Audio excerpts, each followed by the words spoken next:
There are moments in television history that leave a mark so deep, fans are still talking about them decades later.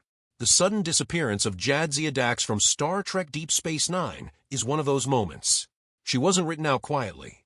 She wasn't given a send-off that matched her 6 seasons of brilliant, layered storytelling. She was killed. Swiftly. Brutally. And in a way that felt less like a creative decision and more like a punishment. For millions of fans around the world, the season 6 finale landed like a punch to the stomach. But what most of them didn't know at the time was that the drama unfolding on their television screens was only a fraction of the real story. The actual story was happening behind closed doors, in contract negotiations, in hallway conversations, and in a working environment that one of the show's most beloved stars would later describe as demeaning, pressurizing, and ultimately impossible to endure. Terry Farrell was not someone who stumbled into stardom by accident. She'd built her career the hard way, brick by brick, starting from a small town in Iowa where big dreams felt as distant as the stars she would one day pretend to travel among. Growing up in Cedar Rapids, she was the kind of girl who didn't quite fit the mold of her surroundings. She had a presence, a quality that was difficult to define but impossible to ignore. At 16 years old, she made a decision that would alter the course of her life. She submitted a photograph to elite model management in New York and packed her bags. Within 2 days of arriving in the city, she had signed an exclusive contract with a major fashion magazine. That wasn't luck. That was the beginning of someone who knew how to walk into a room and command it. The modeling world embraced her quickly. She appeared on the covers of Vogue's Italian and German editions and graced the pages of American Vogue. For a teenager from the Midwest, this was a dizzying rise. But even as the fashion world opened its arms, Farrell was already looking past it. The camera loved her, but she wanted more than to be looked at. She wanted to perform. She wanted to inhabit characters, to tell stories, to make people feel something beyond the surface. After 18 months of modeling, she began studying acting in earnest, using the income from photo shoots and runway work to fund her real passion. It was a balancing act that required discipline and patience, 2 qualities she would need in abundance in the years to come. Her early acting work was the kind that builds a foundation without immediately building a career. Guest appearances on shows like The Twilight Zone, Quantum Leap, and The Cosby Show gave her experience and exposure, even if none of them turned her into a household name overnight. Her film debut came alongside Rodney Dangerfield in the 1986 comedy Back to School, where she played a model. A role that didn't exactly stretch her abilities, but gave her a first real taste of being on a major production. She absorbed everything around her, watching how sets functioned, how directors communicated, how experienced performers carried themselves between takes. Every small role was a classroom. By the early 90s, she was hungry for something with more weight. When she was cast as Kat in the American adaptation of Red Dwarf, a beloved British sci-fi comedy, it seemed like the opportunity might finally be arriving. The pilot was shot, the excitement was real, but the project never made it to air. It died before anyone outside the production ever saw it. For someone with less determination, that kind of disappointment might have pushed them toward a safer path. For Farrell, it was simply another obstacle to move past. And then, almost immediately after, the call came that would define the next 6 years of her life and leave a permanent stamp on one of the most ambitious television franchises ever created. Deep Space Nine was unlike anything Star Trek had attempted before.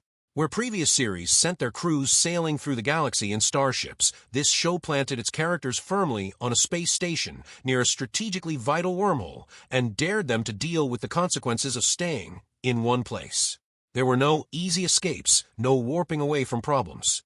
The politics were complicated, the moral questions were genuinely difficult, and the characters were asked to carry a weight that Gene Roddenberry's original utopian vision had largely avoided.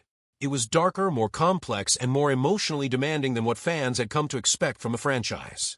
And at the center of it all, Terry Farrell was given a character of extraordinary richness. Jadzia Dax was a trill, a member of a species in which long-living symbiotic organisms called symbionts are joined with humanoid hosts. The Dax symbiont had lived through 8 lifetimes before joining with Jadzia, which meant that the character carried centuries of accumulated memories, relationships, and experiences. She had been a warrior, a scientist, a murderer, a lover, a diplomat. She had seen empires rise and fall. She was, in most literal sense, someone who contained multitudes. Farrell understood intuitively what made the character work. It wasn't the science fiction mythology, as fascinating as that was. It was the stillness. Jadzia Dax was someone who had already survived more than any one lifetime could contain, and that gave her a kind of peace and confidence that was magnetic to watch. Farrell has spoken honestly about the way the character functioned as a kind of anchor for her during those years. In her personal life, she was still figuring herself out, still carrying the uncertainties and insecurities that most people in their late 20s and early 30s navigate. But Jadzia didn't have those uncertainties. Jadzia had already been through everything. Playing her gave Farrell access to a version of consequence of contract politics, a calm authority that she was still working toward in real life. The character became a place she could go, a skin she could step into and feel held by. That psychological depth in Farrell's performance is precisely what fans connected with so strongly. Jadzia never felt like a character being performed. She felt like a person being remembered. The process of becoming Jadzia was not without its early complications. Farrell was the last main cast member brought onto the show after production had already begun, which meant she walked into a fully functioning machine with its own rhythms and dynamics already established. The sheer scale of the sets was overwhelming at first. The makeup process alone required hours of work, and the initial design for her character involved a forehead prosthetic that ultimately didn't work aesthetically. Makeup legend Michael Westmore made the call to remove it and replace it with the now iconic trill spots that ran along the sides of her face and down her neck. Some of her early scenes had to be res-hot to accommodate the change. It was a crash course in what it meant to be part of something enormous, and Farrell navigated it with the same combination of nervousness and determination that had carried her from Cedar Rapids to New York to Los Angeles. Once she found her footing, the work became something she genuinely loved. The friendship between Jadzia and Captain Benjamin Sisko, played with fierce intelligence and emotional power by Avery Brooks, became one of the emotional spines of the entire series. Their dynamic was unusual and genuinely moving. The Dax symbiont had been joined with Curzon, who had been one of Sisko's closest friends and mentors. So their relationship carried the weight of history, even as it was being built in the present. Sisko called her old man. She called him Benjamin. In a show full of complex political and military storylines, their friendship provided a warmth that kept the series from ever feeling purely cold or cynical. Jadzia's relationship with Worf was another element that surprised fans and won them over completely. Worf, the Klingon warrior played by Michael Dorn, was a character who had appeared throughout The Next Generation and had always been somewhat isolated by his own cultural rigidity and sense of honor. Jadzia was one of the first characters in the franchise who could genuinely match his energy. She had lived a Klingon life through one of her previous hosts, which meant she understood his culture from the inside rather than the outside. Their relationship was physical, intellectual, and emotionally real. When they married, it felt earned rather than convenient, a genuine milestone in the show's emotional arc. But while the storytelling on screen was producing some of the best television science fiction had ever seen, the environment behind the scenes was becoming increasingly difficult for Farrell to tolerate. By the time the show was heading into its 7th and final season, she had given 6 years of herself to the production. 6 years of 4 to 5 hour makeup calls. 6 years of long shooting days. 6 years of a physical and emotional commitment that the audience saw only the polished surface of. When she approached the producers about the possibility of reducing her episode count for the final season, she was not asking to leave. She was asking for room to breathe. She wanted to appear in roughly half of the 26 episodes planned for the final run, giving herself the bandwidth to pursue other projects and, frankly, to rest. The answer she received was not a negotiation. It was an ultimatum. All 26 episodes, or nothing at all. That position was reportedly driven by executive producer Rick Berman, who ran the franchise with an authority that extended well beyond individual series. Farrell has since spoken in detailed and unflinching terms about what her relationship with Berman was like during those years. In interviews and in published accounts, she described a pattern of behavior that was demeaning, inappropriate, and ultimately exhausting. She said he made comments about her physical appearance, about her body, that had no place in a professional environment. She described an atmosphere in which she felt reduced, in which her value to the production was treated as something owed rather than something earned. The negotiation itself, by the time it reached its final stages, had become something more hostile than a business discussion. She was told, in terms that were meant to frighten her, that without the show, she would have nothing. A junior producer reportedly told her she would end up working at a discount retailer without Star Trek to fall back on. These are not the words of colleagues trying to find a solution. These are the words of people using fear as a management tool. And Farrell, who had spent her career building herself up from nothing not once, but repeatedly, refused to be managed by fear. She walked away. The show's response was swift and, to many fans, shockingly abrupt. Jadzia Dax was killed in the season's 6 finale. She was attacked in the Temple of the Prophets by the villain Ghoul Dukat, who had been possessed by malevolent supernatural entities called the Paraiths. She was found badly wounded and died shortly after in the infirmary. The Dax symbiont was recovered and eventually transferred to a new host, a young and inexperienced Trill named Ezri, played by Nicole DeBoer. The transition was handled as part of the Season 7 storyline, and Ezri became a regular character for the show's final run. The fan response was immediate and emotional. Many viewers felt that Jadzia's death was not only sudden, but somehow disrespectful of everything the character had represented. A woman of extraordinary wisdom, confidence, and depth was killed off-screen essentially because a business negotiation had failed. The character who had survived 8 lifetimes and countless battles across centuries of accumulated experience was taken out not in a moment of epic sacrifice, but as a felt wrong to people. It felt like the story hadn't been served. And the more that emerged about what had actually happened behind the scenes, the more the anger grew. Ezri Dax was a deliberate narrative choice to explore what it would look like for someone completely unprepared to suddenly be joined with a symbiont carrying 8 lifetimes of memories. She was written as anxious, uncertain, and self-doubting in ways that Jadzia never was.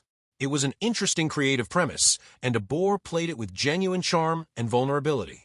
But for a significant portion of the audience, the contrast only deepened the loss. Jadzia had been a rock. Ezri was a question mark. Both were valid character types, but the transition felt like the show had lost something irreplaceable rather than simply transformed it.